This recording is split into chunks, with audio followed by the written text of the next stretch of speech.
So the new year is the perfect time to take control of your finances and set yourself up for success. Whether you're looking to save money, invest smarter, or to pay off any debt, I'm going to talk to you about some achievable financial resolutions to help you in 2025, to make your money work for you and to make this your best money year yet. The first step is to set clear, achievable goals. Instead of generic terms like, I want to save more, aim for something more specific, like I want to save £5,000 by the end of the year to help towards my house deposit. Think of short-term, mid-term, and long-term goals. For example, short-term goals could be things like focusing on building up an emergency fund or reducing debt. Mid-term goals could be for things like saving for a wedding, a trip, or a new car. And then long-term goals could be for the big picture things like investing for your retirement or for buying a new home. Breaking down your financial goals into monthly or even weekly targets just makes things a little less overwhelming and therefore more achievable. Step 2 is to create and stick to a budget. Know how much you want to spend throughout the year and divide those costs into your different categories. A budget is the backbone of financial success. You could try budgeting methods like the 50-30-20 rule. This is where you allocate 50% of your income to needs, 30% to wants, and 20% to savings or debt repayment. Create a simple budget in Excel, or you can use apps like Emma or Monzo or Revolut, which are really great at keeping track of your spending, and they help you stay within your limits and not overspend. Step 3 is building or boosting your emergency fund. Now this one's essential for me, as 2024 was not a great year for my industry. I work in film and TV, and we had some strikes which really reduced how much work was going around. So I saw a lot of people in our industry struggle, but luckily a lot of them had built this emergency fund for these kind of situations. And following that year, it's made me want to build mine up personally even more, as you never know what's right around the corner, whether it be a strike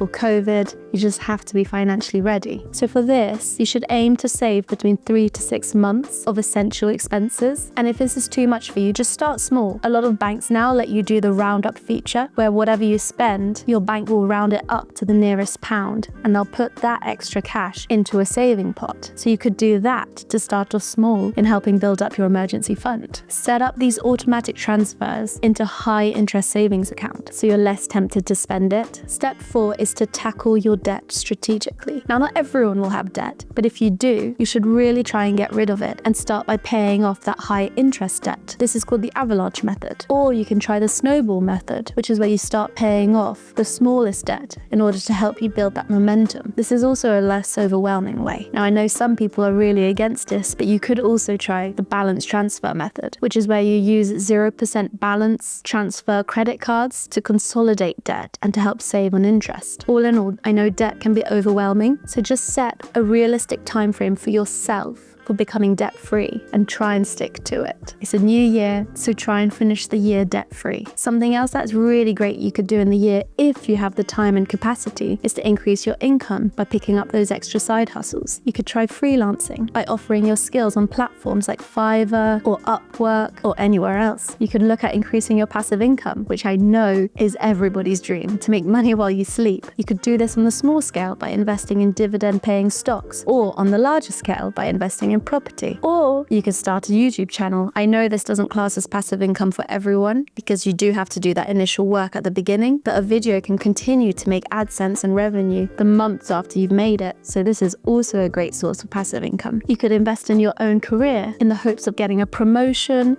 or getting a higher paying job. Invest in a course to help you get these skills, or jump onto YouTube. You can learn so much on YouTube. Next, if you feel you're in the financial position to do so, you could start or continue growing your investments. If you're new to investing, 2025 could be the year. The earlier you can start investing, the more you can benefit from the compound growth. Set up a stocks and shares ISA. This is a tax-free way to invest up to £20,000 a year. You could also increase your pension contributions. Whether you have your workplace pension or a private SIP, if you're financially able to, maybe look at increasing these payments, as this can be incredibly beneficial for you in the long term. Remember, investing is a long-term game, so don't panic about market fluctuations and if you don't see results straight away. But I'm not a financial advisor. So really do your research into what you invest in and don't go in blindly. And finally, throughout the year, review and adjust your goals and resolutions regularly. You might be in a very different position at the beginning of the year than you are at the end of the year. Like I said, stuff can happen throughout the year, like strikes or being made redundant. So you do have to adapt with where you're at. These financial resolutions that you put in place at the beginning of the year are not set in stone, so don't panic. Set up monthly or quarterly check-ins to track your progress and adjust as needed. And also don't forget to celebrate your wins, no matter how small. When you get that first dividend payment, you have every right to be happy, and you'll soon realize as you see that growth go up, it becomes addicting. So there we go, 2025 is your year to take charge of your finances and build that life you've been dreaming of. Start small, stay consistent if you can, and watch your efforts pay off. What are your top financial goals for 2025? I'd love to know. Let me know below. And if you like this video, like, subscribe, all that jazz. I'll be back very soon with a new video. And Happy New Year, everyone. Thank you.